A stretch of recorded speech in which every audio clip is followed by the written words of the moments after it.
Hi everyone, Daniel here. Today I'll be reviewing the LG Nexus 5X running Android 7 Nougat. The 5X came out in 2015 and was the spiritual successor to the 2013 Nexus 5, which was also made by LG. This comes across in the design of the 5X, which more or less looks the same.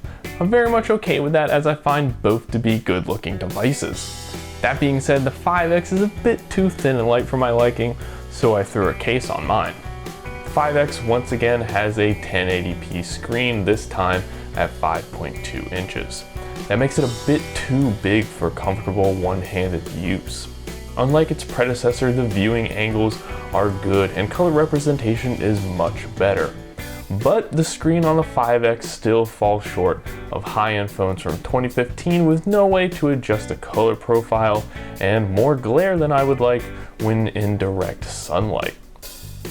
Inside the Nexus 5X is a Snapdragon 808 processor, 2 gigs of RAM, and either 16 or 32 gigs of storage.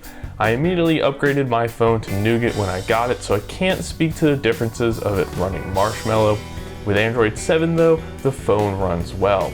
I'll notice the occasional UI hits, but certainly not enough to be considered a hindrance or even unappealing. Battery life is good, lasting me all day with moderate usage, but even if I end up playing more than an hour of Pokemon Go, which is likely, the 5X features quick charging and goes from 0 to 100% in only 80 minutes. The 5X is sporting a 12 megapixel camera with dual LED flash and LG's laser focusing. For what is essentially a mid-range phone, it takes pretty good pictures, and more often than not, they're quite nice in all lighting conditions.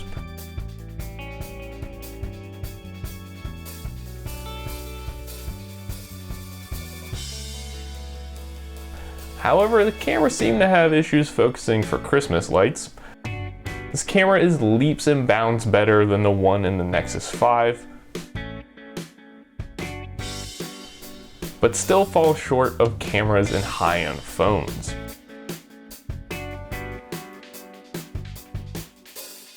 The camera software is also lacking full manual controls, which is supremely disappointing.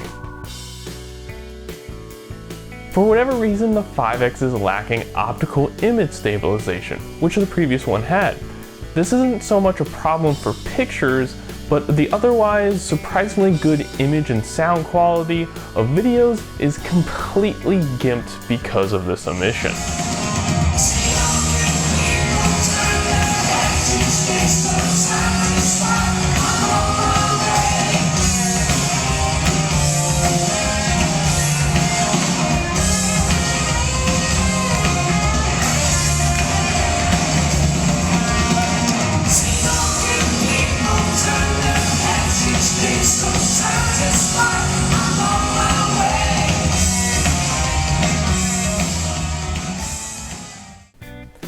2015, of course, was the year of great fingerprint sensors. The 5X has one of the best and will unlock the phone in about half a second. On the bottom bezel is where you'll find a single front-facing speaker. I love this placement and I'm baffled as to why it's not a de facto standard on smartphones today. Also centered behind the grille is a notification light. I would prefer a built-in way to adjust the colors and pulse rate, but it's nice nonetheless. Speaking of notifications, the 5X also has an ambient display. It will show the date and time as well as your most recent notifications. Well, sometimes it will. It activates with zero consistency, making the feature useless. I suspect this is partially due to the fact that it functions based off the motion sensors instead of the ambient light sensor.